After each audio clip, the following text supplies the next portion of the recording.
Ils ont laissé les cordes tout le long du port.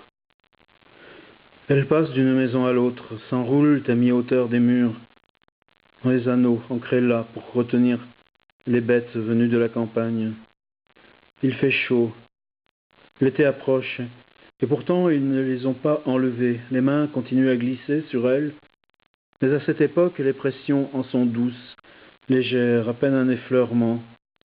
L'hiver, lorsque la mer se déchaîne, lorsque le vent souffle et hurle, lorsque les galets et goémons de la plage envahissent la rue qui longe le port, de la maison au bord de la grande route à l'édifice de béton au pied du phare, nul ne marche debout. D'une maison à l'autre, des hommes s'arc-boutent contre les murs, s'agrippant des deux mains à la corde.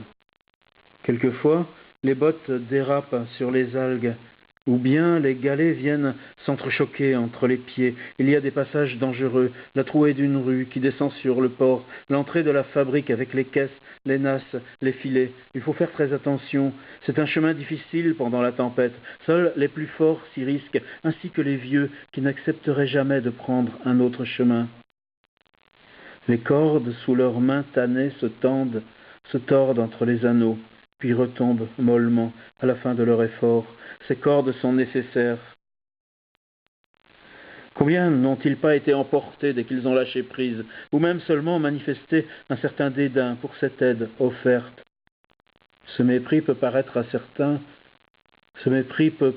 a priori bien ridicule, et pourtant quelle force peut bien avoir ce désir de marcher seul, debout, d'un bout du port à l'autre en pleine tempête, essayer d'être debout, seul, contre la mer, vivante, puissante, mortelle.